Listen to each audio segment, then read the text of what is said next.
Hi, I wanted to talk about what I've actually learned on this journey since I've been on medication for depression and anxiety. So a little extra one today. Um, Basically, I've had to dig deep inside of myself and kind of get in touch with the basics, really, of what I need to work on. And I think one of the biggest things that I've learned is that when I lose somebody close to me, I've learned to let go of a lot of the hurt and the guilt and the sadness that goes with that. Because I always used to take it on the chin, I always used to take it really, really hard. But I've learned not to now, because death is a part of life. We are all going to die. That is the one thing about our lives that is absolutely 100% certain. It's about the only thing that's certain. That sooner or later we're going to leave this world. And it isn't how long you live that counts, it's what you do with the time that you have. So people obsess about the everyday things, the house, the car, the wife, the kids, the nice little picket fence outside in the garden, the big TV, the fancy car, the millions in the bank. And I've never really been one to aspire to that. I mean, okay, in my earlier years I probably was pretty spoiled, and I think I got to about sort of 17, 18, 19, and that's when things started to change, and things were shifting quite a bit at that particular time, because I found out I had another sister,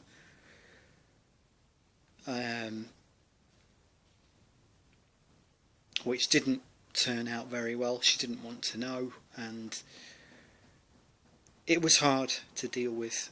It was hard not to blame myself for the lack of reconciliation, because she and I ended up meeting about a fortnight after I found out she existed, and I was 17 and she was 16.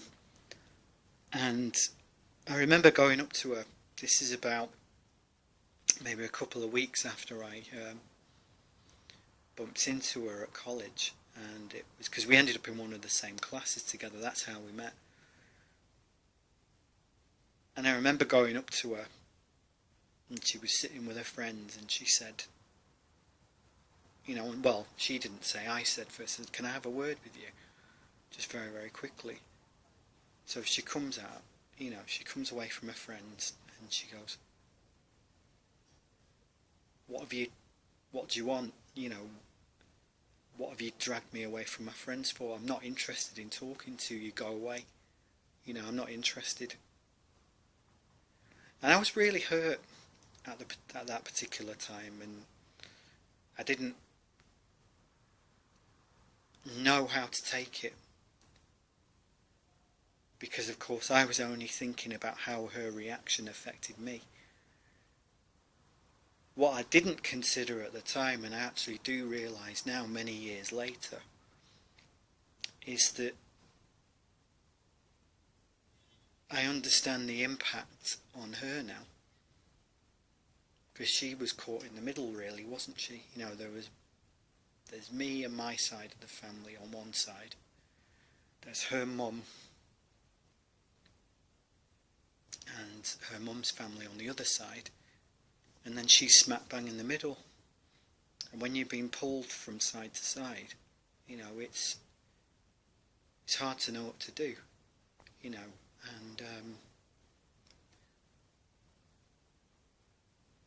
I was hurt, and I was angry and I was upset,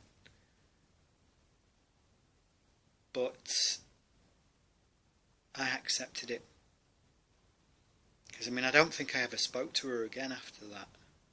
We'd bump into each other in the same lesson at college for about a year after that, but that was it, and I haven't seen her since I was 18 years old. But if she's out there and just want to say to her that I hope you're okay, and I hope that you're happy and that you're living a life that you want to live. I hope you're enjoying your life. I hope it's brought you everything you wanted. I'm not hurt, I'm not upset, I'm not angry. I just hope that you're okay. And how this has helped me on my, how this as an example has helped me on my journey, opening up about experiences such as this one, is that it's helped me realise that I don't need to blame myself anymore. I put a hell of a lot of pressure on myself because I was thinking, was it something I did wrong?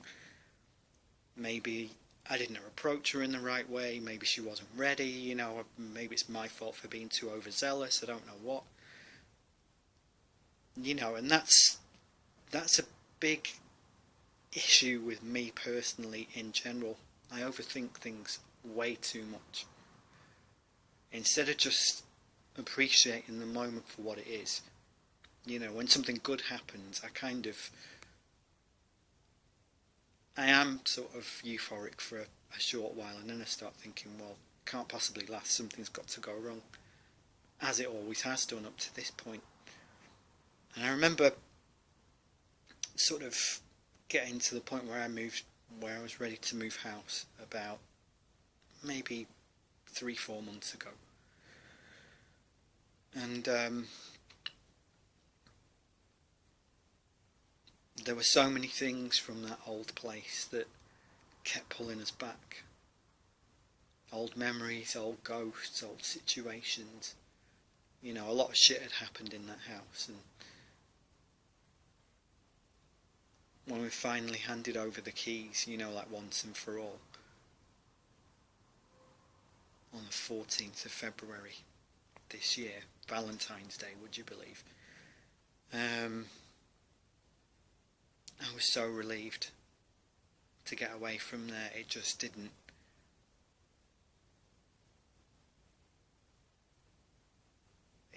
register at first that I was actually free of that place, because there were so many things that happened.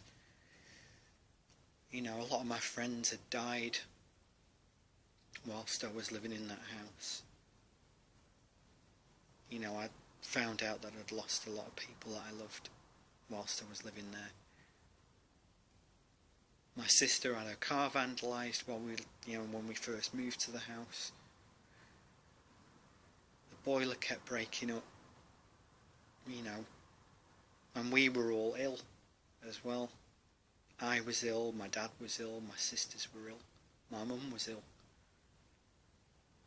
And it's a miracle we all survived, actually, And one reason why I wanted to start chronicling this particular journey is because we all get to a point where, we think to ourselves, I've had enough. I can't take any more. And that was the point I got to in October, after my uncle died of cancer.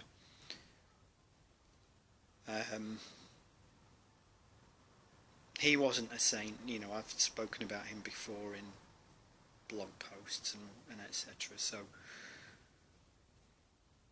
and on my regular Facebook page I've spoken about him too. And the thing that upset me most about his death was actually the fact that just before he died, he was very, very ill. He was very ill. And even in spite of that, he was still just as selfish, greedy and underhand as he'd always been. And I didn't want to have to accept that, because it was a hard thing to accept.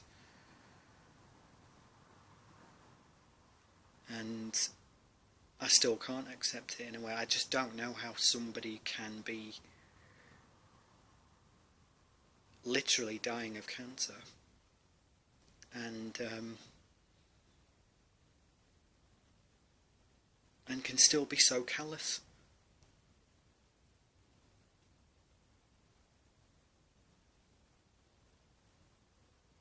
You know, and I can't speak for anyone else in my family, but, you know, for me, I can let it go, because all the money and property and wealth in the world isn't going to bring him back. You know, and the way I see it is, okay, he was selfish, he was greedy, he was underhand. But you know what? He paid for that with his life. So he's been punished for that, because he's dead, you know. And I know for a fact that in the next life he will be dealt with. You know, we'll all be dealt with to a greater or lesser extent for the mistakes that we've made. We've all made mistakes, every single one of us. I've made plenty. You know, and I think the reason why I kind of ended up being diagnosed with depression and anxiety and so on is because I allowed those past mistakes to define me for far too long. I had all these kind of conflicts inside that just bubbled up inside me, and I didn't really know how to deal with them properly. You know, and I just buried myself in work, in the day-to-day. You know, I didn't think about my family, I didn't think about my friends, I didn't think about my health. I didn't even think about my sanity. I thought, right, I'm just going to keep going, keep myself occupied and see what happens.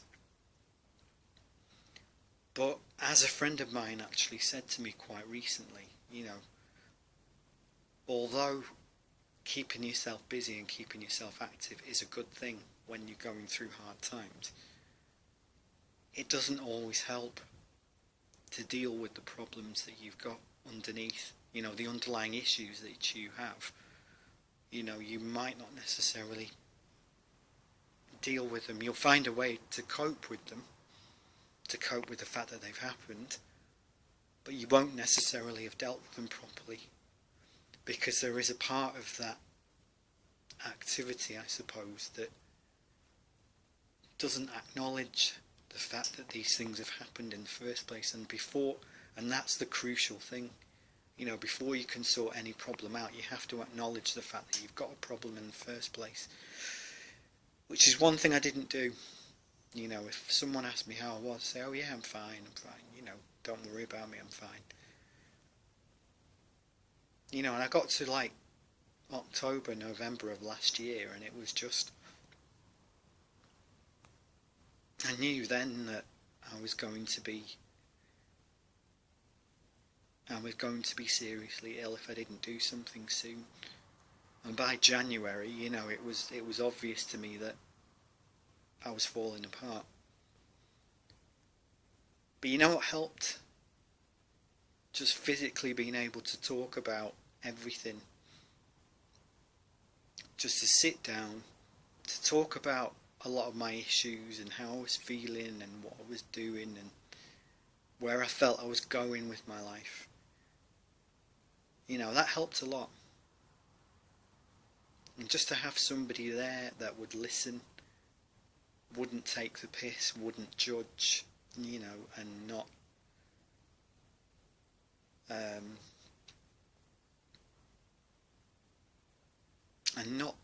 change their opinion of you just because you've actually been diagnosed with something that is still a taboo subject. I mean, anxiety and depression is so common. It's really, really common. You know, it amazes me, in fact, just how common it is, because I never realised that probably just about everybody has it in some way, shape or form.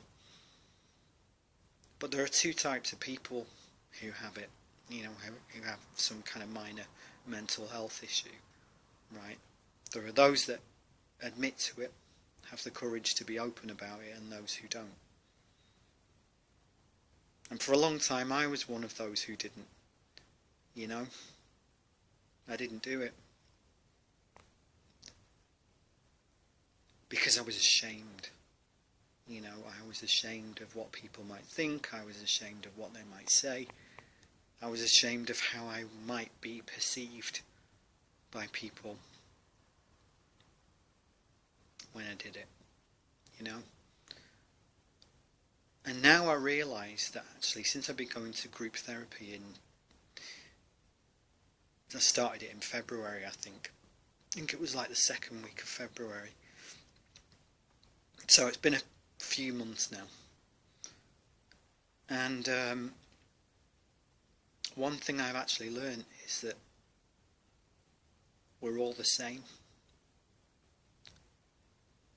in terms of, you know, our basic makeup as people. We all have feelings, we're all human, we all have problems, you know, but in order to sort out your problems, you can't bury them, you can't escape from them, you can't run from them. You've got to face them head on. Yes, there are certain activities that will help, like exercise and meditation and, you know, martial arts, or, you know, some activity that you enjoy that gets your endorphins going and stops you thinking about the fact that you're depressed or anxious or whatever else. That's fine. But what you've got to remember is that anxiety and depression in particular, you know, they are very, very deep emotional disorders. You know, and until you tackle what is going on with you emotionally and psychologically, it doesn't matter how much exercise you do or how many times you meditate, until you get to grips with what it is that has caused you to become depressed or anxious or schizophrenic or whatever, you know, or bipolar. Until you tackle those issues, until you talk about those issues that have caused you to be that way,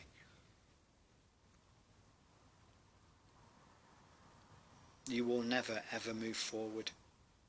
And I knew at the point that I knew I'd reached that point back in March,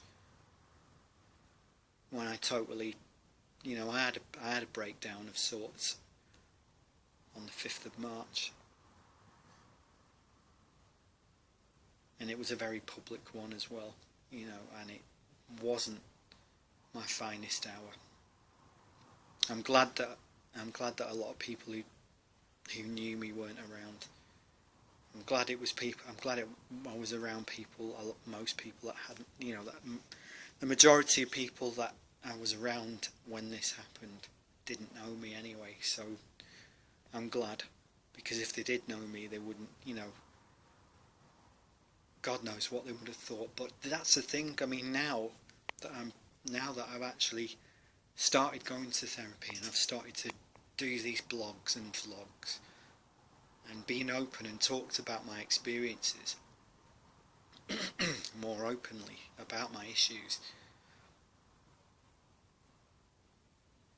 I feel so much better for it, and I don't feel ashamed, and I don't care what anybody else thinks anymore. I just don't care.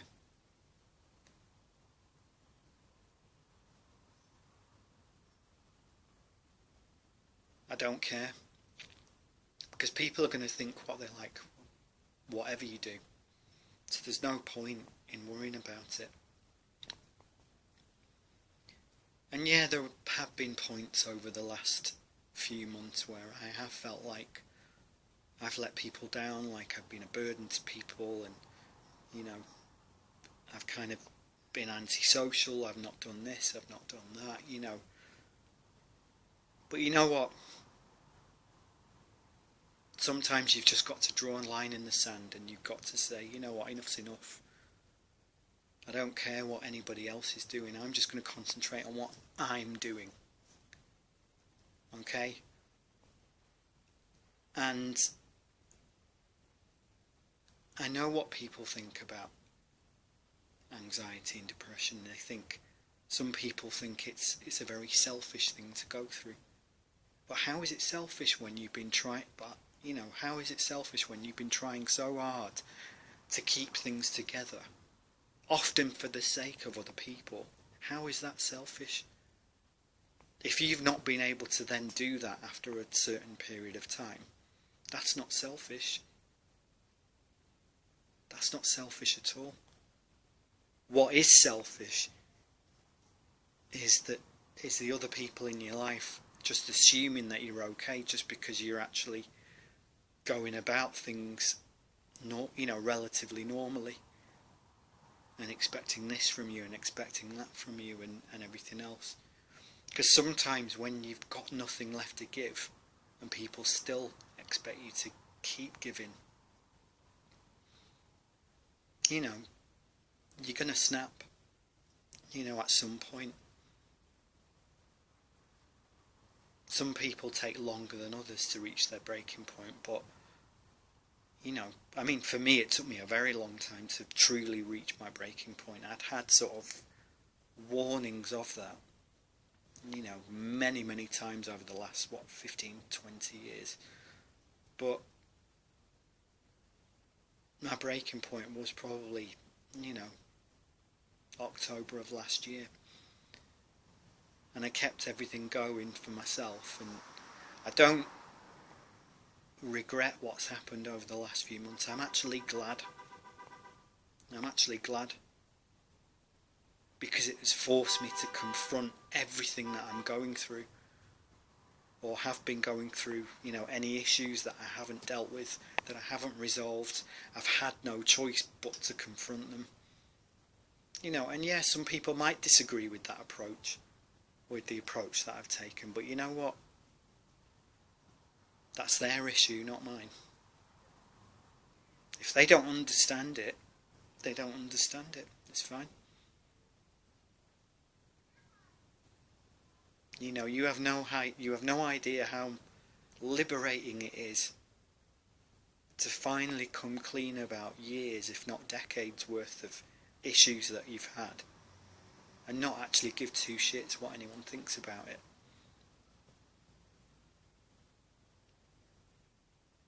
Yes, I've messed up in my life a few times. Yes, I'm on medication at the moment, prescription medication. So what? At least I've been honest about who I am and what I'm about and what I've been struggling with. Because many people aren't, and many people use anger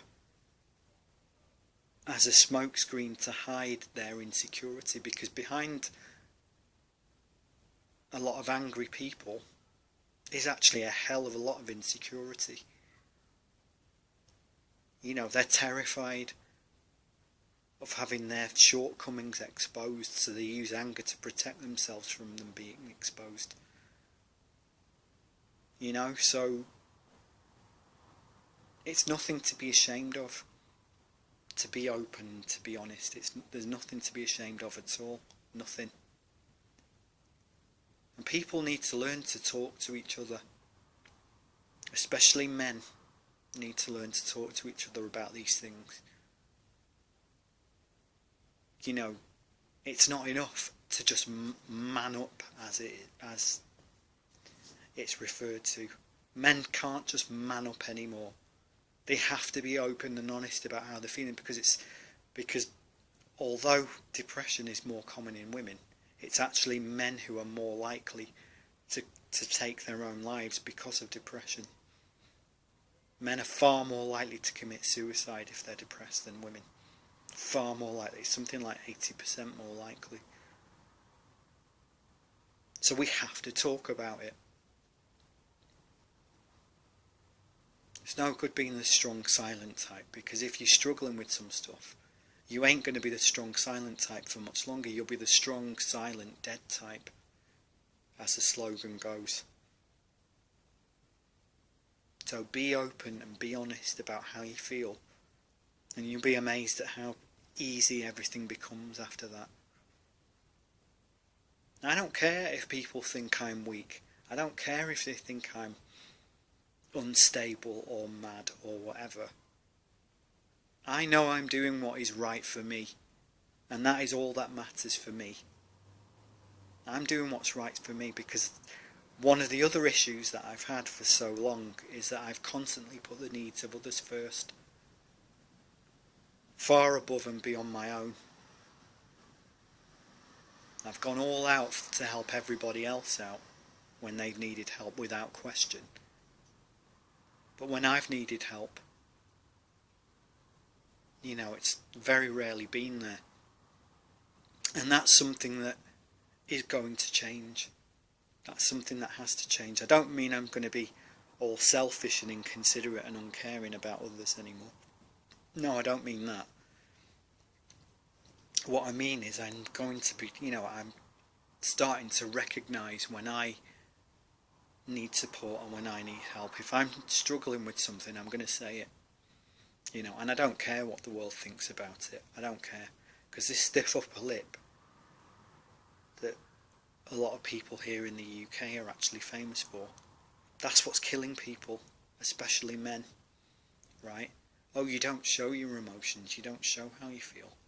Alright, so in other words, you just sit there and you just keep on letting it fester and build up and escalate inside of you until one day you explode.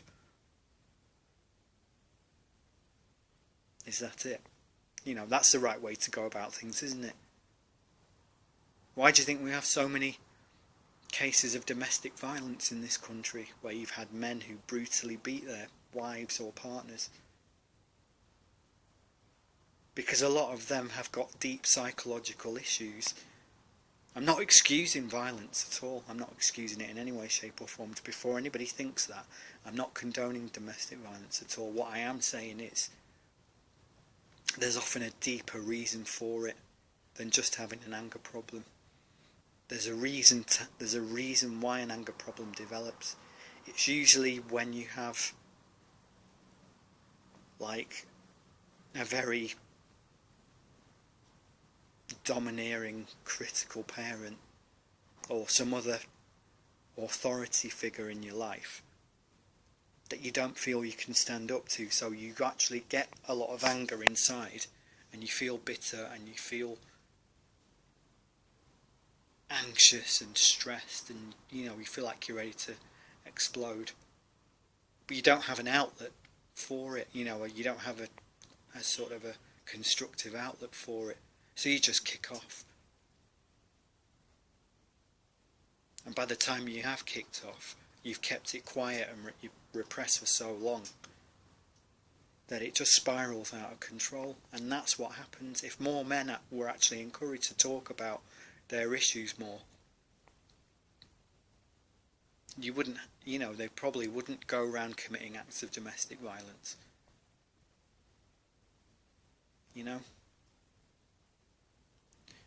And it's a hard thing to admit to when you are struggling with something. I think that's part of it as well, because men are not seen as emotional people. We're just expected to get on with things. But you can't sometimes, I mean, I've had many times in my life when I've been pushed to the limit of what I can stand. And the only reason I'm in this position now is because I let things escalate and fester and build up for far too long.